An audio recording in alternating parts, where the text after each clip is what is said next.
no one will come in and help you. These girls essentially are getting a death sentence.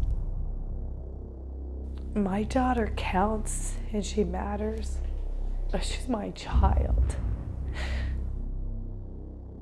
There's been times I've been locked up in jail, and that's safe as I could get. And I felt freedom in prison. The girls that are in it right now, I just can't do anything but hope for them. They're stuck. They're completely stuck in traffic.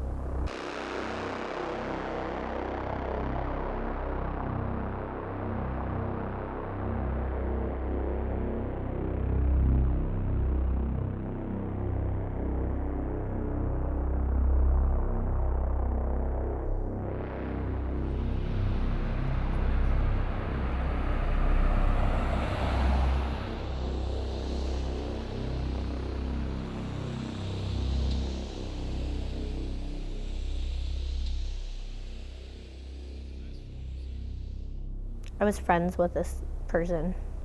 She protected me. She was my best friend. And then she sold me to a group of guys. One of the first responses I get when I tell people what I do is, well, why bother? These girls want to do this. Like, that's the image. They willingly came to this. They're 14 years old. They knew what they were getting into. The truth of the matter is, most of them don't know what they're getting themselves into. So when they say they're forcing you to have sex with other people, it's not really forcing. It's you're doing it, but against your own will, but you don't know what you're doing because you're so brainwashed. Once you've inflicted enough damage to these girls emotionally, psychologically, they'll stay because they've been broken. Nobody grows up thinking, I want to be a prostitute when I grow up. I want to be a drug addict. I want to be beat up every day when I grow up. Nobody says that. And for anybody to think that people choose that life, they have to be ignorant. They don't understand. Well, sex trafficking, according to U.S. law, involves the recruitment, transporting, harboring, providing or obtaining a person for a commercial sex act. People are not aware that this is going on in the city of Phoenix, that our children are being raped for profit every day. I'm right next to her. I told her, you better not be doing this crap. So as soon as you guys get around, I'll be out. It's all money driven. It's who can get the most money, especially among the pimps. He's being real nice and everything, giving her what she wants. And then down the road, it's back to where, hey, you need to go make me some more money. If not, this whooping's gonna happen or something will happen to her. It's all about the money coming in. I mean, he made enough money off of me to probably support 7 or 8 families. So he was making probably 14, maybe 15,000 a week off of me alone. You're not immune. You're not immune to this. This happens to all kinds of families. It could be so easily your daughter or your son or your neighbor's kid. Like, it is astounding how easy, you could be a victim of this crime. They don't have the freedom to come home. They don't choose this lifestyle. They get conned into it, but once they're in, there's no way out. The thing that parents can do at a tactical level is to ensure that they are aware of what happens in places like malls, which is the main place that recruiters will approach young girls. They're in the malls every day and they know what to look for. They know that it's the girls that are being dropped off with their friends. They sweet talk the girls, They know what girls need to hear, what they want to hear. You're so pretty, can I take your picture? These recruiters are very, very smart. They know how to approach a girl. They will take 3 girls that they target.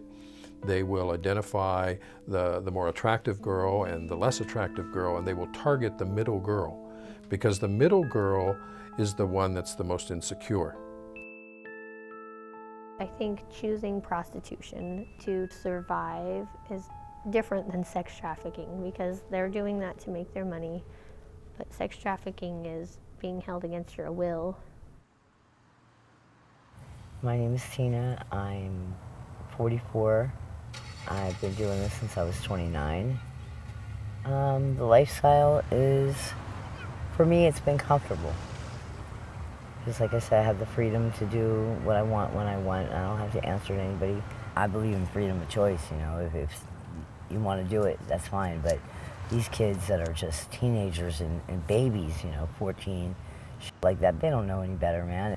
You know, and they're looking for a father figure. I mean, and that, you know, they look to these guys like that, and they think the guys are going to protect them, and they're not. They're going to abuse them and use them, and then when it's all done, they're going to throw them away and go on to the next one. One night, she was meeting up with some friends, and she asked me for a ride, and I said no. I said, you're just going a few blocks, you have your cell phone. I knew these kids, I really liked them. Just call me when you get there. And I was so sorry, gosh.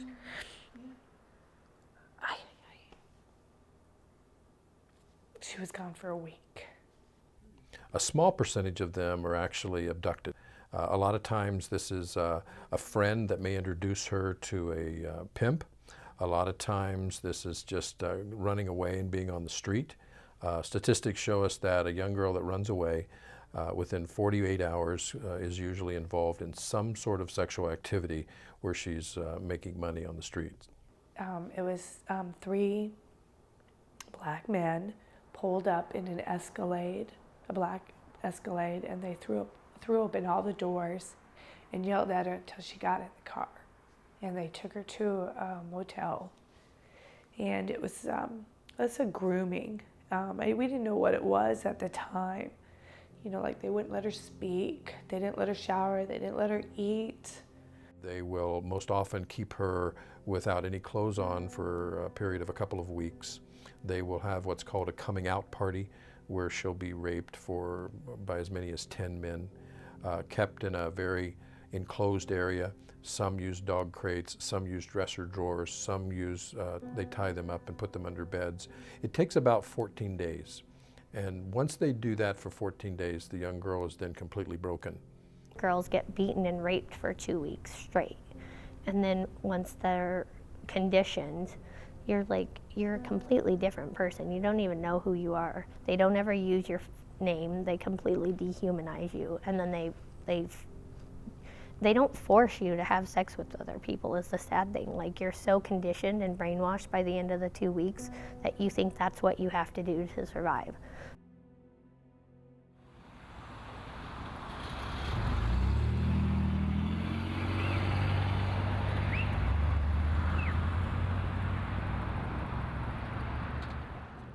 A lot of hurt.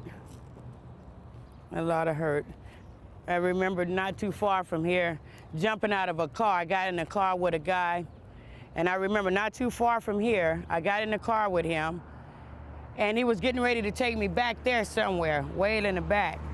And I remember having to jump out of that car and run because I thought that guy was getting ready to take me, to kill me in the back of an alley somewhere. And today, I just don't, I really am going through a lot of stuff right now. That first night, I just laid there, I closed my eyes and I clenched my fist and I let him do whatever. I didn't get into it. I totally laid there. Well, when we got in the car, he told me, you need to do better next time. He threatened to beat me. So the next night, same guy.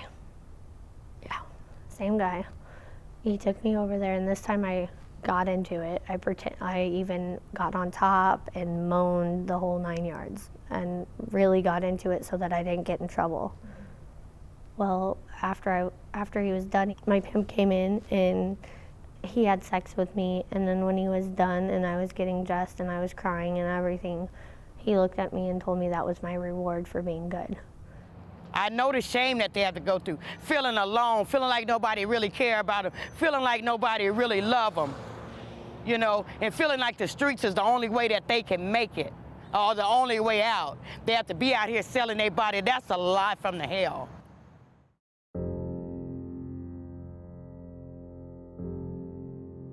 He had me working at this facility where men would come in and they would refuse the other girls. And I look young at my age now. When I was 16, I looked all of about 13 years old. The demand for girls involved in sex trafficking is very high the younger they are. And that is for a number of reasons. First of all, the Johns, who are the customers, if you will, prefer young girls because they are less likely to have disease, less likely to have a lot of partners in their past, and so the demand is very high. The more naive, I think the more valuable these girls are, you know? I mean, because it's the young-looking girls that make a lot of money, I mean, who would want to have sex with a baby? I mean, that's a baby to me. That's just crazy. 13, 14-year-old babies out here, that's where the line gets drawn. When you see 14, 15-year-old babies out here getting murdered, getting raped, coming up pregnant, being forced to be out here, I can't accept that. I know that there's a demand out there for young girls, and that's why they target them. Because, you know, you can get on Craigslist and shit like that, and, you know, these guys will pay a couple $1,000s for a little girl. And that's even more sick.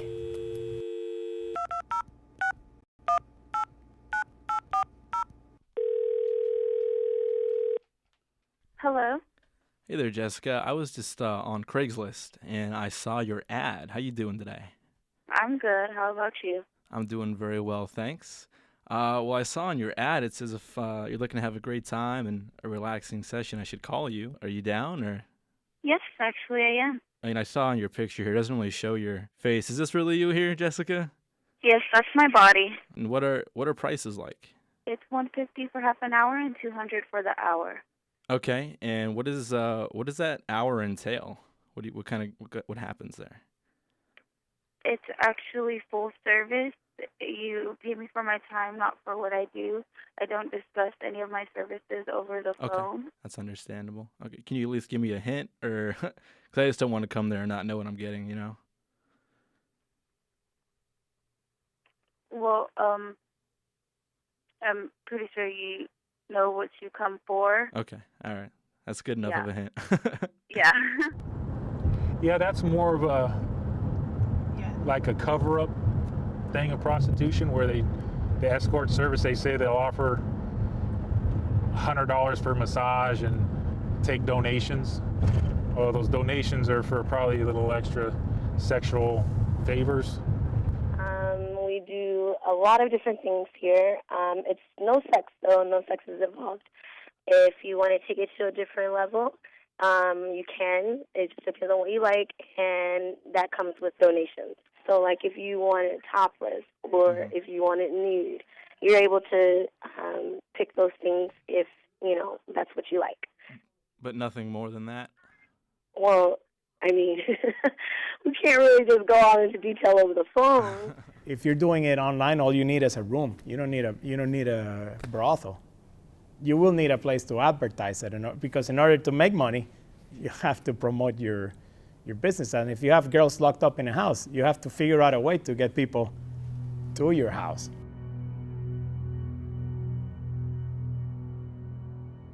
I work on the chat line sometimes, and I tell them I'm a licensed massage therapist, and I tell them the prices and that anything other than the massage, there's no extra charge for. And that's where they usually pick up on, hey, you know, this is the deal.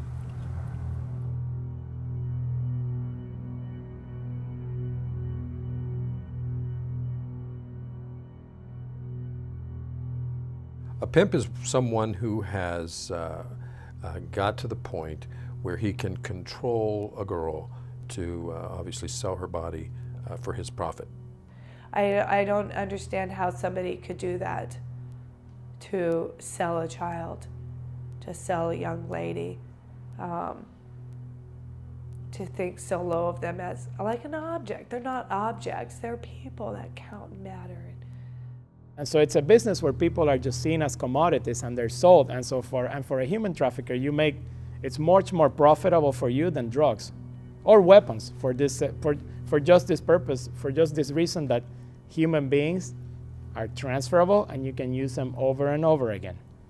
I've learned that these pimps will tell the girls that nobody cares about them, that they're garbage, nobody loves them, they're disgusting now, they are foul now. They'll tell them that the police don't care about them. The girls have been coached by the traffickers to say, this is what you're gonna say when the police show up, that this was voluntary, that you came, under your own will, that I pay you, and if you don't, I'll kill you. Once they have broken the girl, then it's a matter of convincing the girl that this pimp is her protector. Many of the girls at that point fall in love with their captor. And I don't understand how he's protecting them once he's sitting in a hotel room and they're in some car driving down the street. And once they're done with whatever deal they're doing, they call back and say, yeah, I just made $100 to whatever they made. And then they meet up with them, hand them the money, then they're right back on the street. Like, he had a job where he protected people, you know what I mean? So this guy sitting here protecting regular people out, and then at night he would come over, pick me up, and he would take me to all these different places and people would pay to rape me. It is someone who has to be in control. And they usually don't pay the girls. We talk to many girls who are paid simply with food stamps. Food stamps and a Friday out at the drugstore.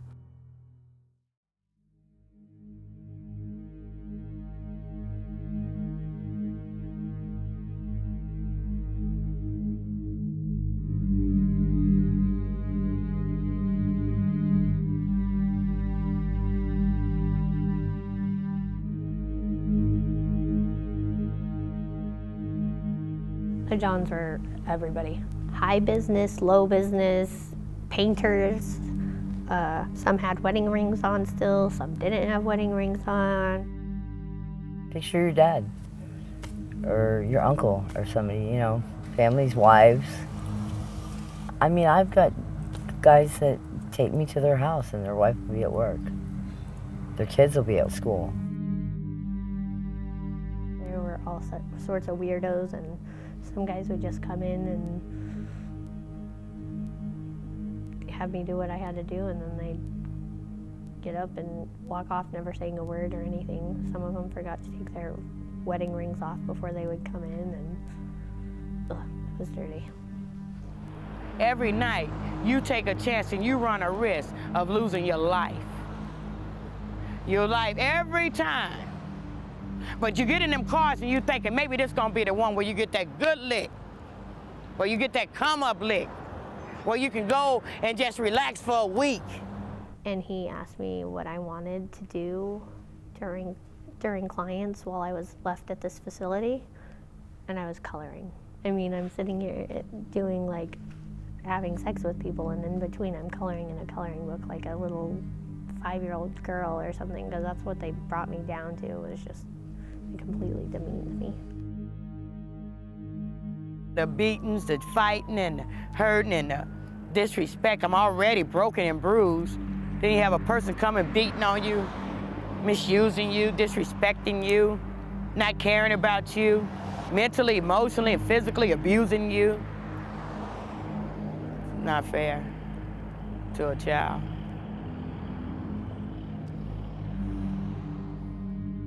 If there's no Johns, there's no little girls being kidnapped, there's no women being kidnapped. They need to realize that even though they're only fulfilling a fantasy for 5 or 10 minutes, they're contributing to something so much bigger than themselves. They need to understand that what they're doing is wrong, not only in the eyes of our city and in our moral and legal system, but it's wrong in the eyes of God, there will be a day that they will have to answer to what they're doing. You touched my daughter. Yes, you touched my daughter. Just shame on you. Just shame on you.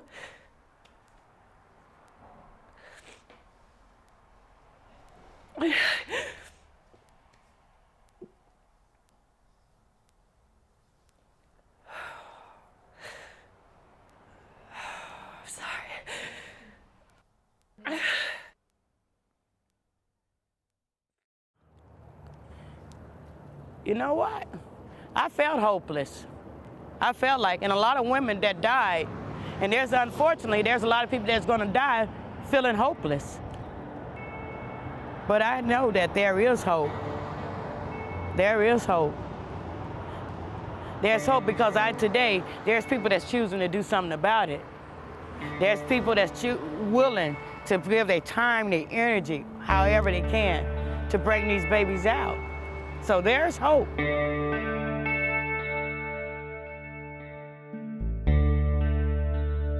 Well, one of the things we hope to create here is a real sense of neighborhood. And as we look around and see all the houses in a nice circle, it kind of creates a street neighborhood.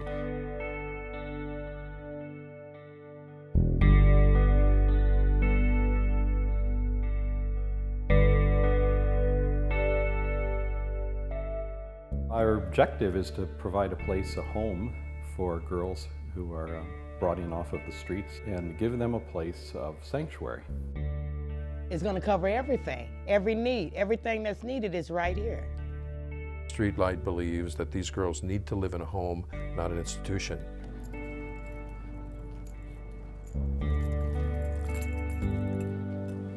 So we've provided on our campus 6 houses, each one a separate home, each one with 4 bedrooms, 2 bathrooms. We'll have 4 girls in each house.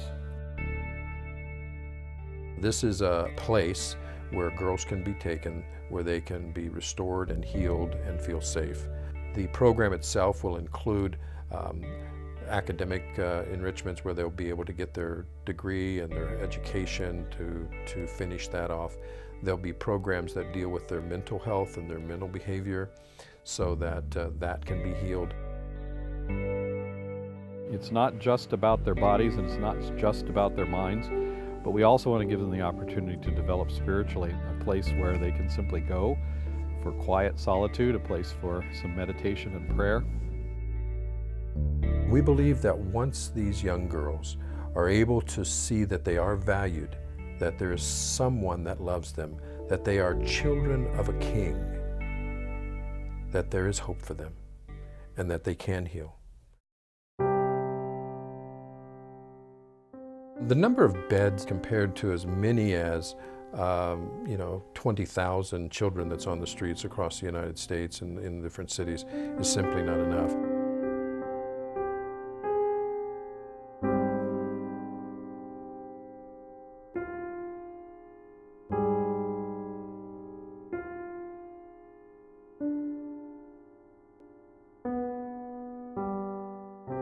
If people just knew what it was and then it stood up to it, that puts the brakes on that cycle, and it gives an opportunity for the girls to get out. When you reach in with your hand and pull them out of traffic, you can do that.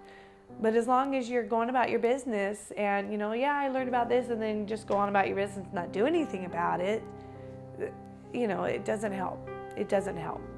It does not help. You're trapped because now that you know it, you have to do something about it. You cannot do nothing because it boils down to whether you want to help these girls more than the terrible people who are keeping them captive and torturing them. If you love your child, you keep them safe. And part of keeping them safe is preparing them. Nobody's educating these girls that, look, because first of all, they're beaten into the fact where they think it's their fault, and it's not. So once they think it's their fault, they're gonna just continue doing it because they're in this self-destructive mode.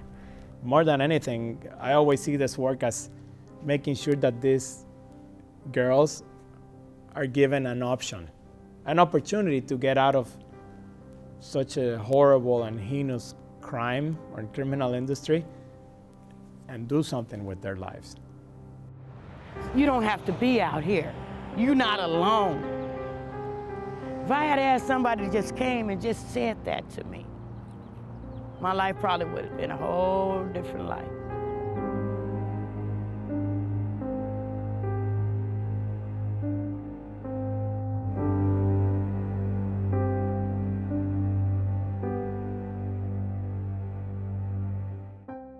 Slept, woke up, had sex with people, slept, woke up, had sex with people, and that's what I did.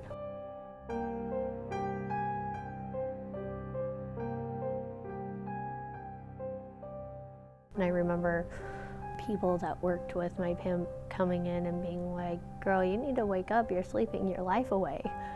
And then I looked up at him and gave him this really dirty look, like, what life? I was dead inside.